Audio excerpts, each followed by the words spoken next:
छत्तीसगढ़ में अधिकारी कर्मचारी फेडरेशन संघ की हड़ताल खत्म हुई है और अब स्कूलों में बच्चों को मध्याह्न भोजन मुहैया कराने वाले रसोइया संघ ने अनिश्चितकालीन हड़ताल करनी शुरू कर दी है। कर्मचारियों ने बढ़ती महंगाई का हवाला देकर प्रदेश सरकार से वेतन वृद्धि की मांग की है। अंतागढ़ ब्लॉक मध्याह्न भोजन रसोइया संघ के तत्वाधान में शुक्रवार से अनिश्चितकालीन हड़ताल अंतागढ़ नगर पंचायत के सामने शुरू की गई।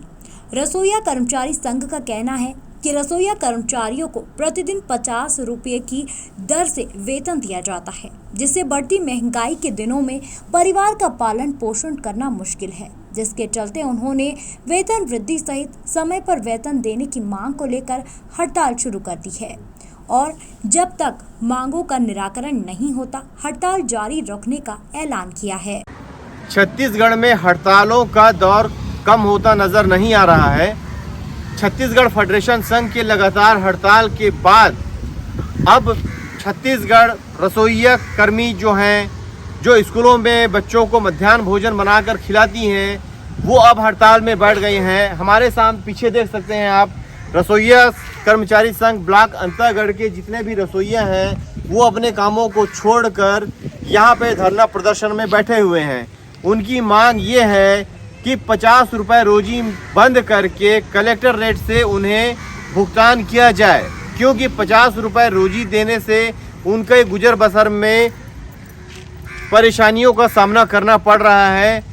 और 50 रुपये रोजी जो दिया जा रहा है वो इसलिए दिया जा रहा है कि सिर्फ एक टाइम उन्हें खाना बनाना पड़ता है। किंतु ये बता दें, खाना बनाने के लिए वो सुबह 10 बजे से जाती हैं और 3 बजे वापस आते हैं। अगर 3 बजे तक वो स्कूल में रहते हैं तो बाकी का जो समय रहता है वो उनको रोजी कहीं दूसरी जगह नहीं मिल पाती, इसलिए कहीं और रोजी नहीं मिल पाना और इन्हें प्रतिदिन 50 रुपये की दर से भुगतान करना कहीं ना कहीं इनकी आर्थिक व्यवस्था, माली स्थिति को और कमज़ोर कर रही है। हम यहाँ पे जो प्रतिनिधि मंडल हैं हम उनसे बात करते हैं क्या क्या समस्याएं आ रही हैं। आपको जो रोजी दी जा रही है क्या वो आपके घर चलाने के लिए पर्याप्त है? आपका सबसे पहले शुभ नाम बताएंगे। मेरा नाम बजोती आंचला है। मैं अंतागढ़ ब्लॉक से हूँ और प्राथमिक शाला नया पारा में मैं मध्याह्न भोजन बनाती हूँ और केवल मिलता है 50 रुपया। तो मेरा परिवार चला मैं नहीं सकती हूँ और 10 बजे से हम लोग आते हैं और 2:20 का खाना छुट्टी होता है, तो हम लोग को बर्तन वगैरह साफ करते करते 3-4 बज जाता है, तो हम और काम भी कर नहीं सकते कहीं जाके रोज। इनका कहना है कि सुबह से आते हैं और खाना खिला के बर्तन धोते तक 3 बज जाता है, उसके बाद वो दूसरी जगह रोजी में नहीं जा पाते।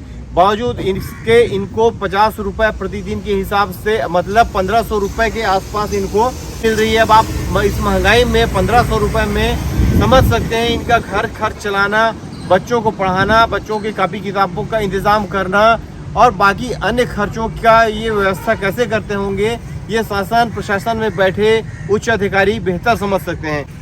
आपका नाम बताएंगे? मेरा नाम शबाना अहमद है जी। आप कौन सी स्कूल में बच्चों को खाना खिला रही हैं? कन्यापुर माध्यमिक शाला जी, अंतागढ़ में भोजन का कार्य कर तो रहे हैं। आपको 50 रुपये प्रतिदिन दिया जा रहा है शासन से मध्याह्न भोजन बना लिए, तो उससे क्या आपके घर के खर्च निकल जाते हैं? नहीं, बिल्कुल नहीं है। तो बिहार निहायती बहुत कम है, इससे तो कुछ नहीं होता, पैसे की बहुत डावाडोल है। और यहाँ पे अभी के नहीं 1995 से हैं, जो कई लोग तो ऐसे हैं अभी तक मतलब चले गए, उनको मतलब सिर्फ 30 रुपये रोजी में काम करे हैं और अभी तक के उन लोग को कुछ ऐसे फायदा नहीं हुआ है। अब आप सोच सकते हैं कई लोग ऐसे थे जो 30 रुपये रोजी में काम करते थे आज के ज़माने में, जबकि कलेक्टर रेट 200 रुपये के आसपास है, 200 से अधिक है। उसके बावजूद इन रसोइयों को जो बच्चों को नौनिहालों को स्कूलों में खाना परोसते हैं, खाना खिला रहे हैं जिम्मेदारी से, उन्हें सिर्फ 50 रुपये रोजी देना कहाँ तक जायज़ है? यहाँ पे आपको ये बताना भी ज़रूरी है कि 50 रुपये प्रतिदिन की रोजी से काम कर रहे इन रसोइया कर्मचारी संघ है, मध्याह्न भोजन रसोइया जो है, उन्हें 50 रुपये देने की बात होती है, किंतु उनको महीने के महीने ये भी नसीब नहीं हो रहा है। इन्हें रोजी तो मिल गई है, किंतु रोटी के जुगाड़ के लिए उस रोजी से रोटी का जुगाड़ कर पाना संभव नहीं हो पा रहा है। महीने में कभी दिया जाता है इन्हें तनख्वाह, कभी नहीं दिया जाता। आप ये बताइए कितने महीने से आपको आपकी रोजी नहीं मिली है? अभी ना अप्रैल से अभी तक मिला नहीं है। अभी भी जून से स्कूल खुला है, जून से हम लोग मध्याह्न भोजन बनाते हैं, लेकिन अभी तक किसी का तनख्वाह नहीं डाला है सर। अब आप सोच सकते हैं अप्रैल से इन्हें तनख्वाह नहीं दिया जा रहा है, जो महज 1500 रुपए प्रति माह है। छत्तीसगढ़ फेडरेशन अधिकारी कर्मचारी संघ अपनी हड़तालों को लेकर बैठे थे। आखिरी में उन्हें आश्वासन दिया गया कि दिवाली तक के उन्हें कोई अच्छी खबर मिलेगी। अब इन रसोइयों को कब अच्छी खबर मिलती है ताकि ये अपने घर में अपने बच्चों का, अपने परिवार का अच्छी तरह से पालन पोषण कर सकें। मैं कैमरा पर्सन अलका गर्ग के साथ जावेद खान, खबर मध्य प्रदेश। अंतागढ़ से जावेद खान की रिपोर्ट।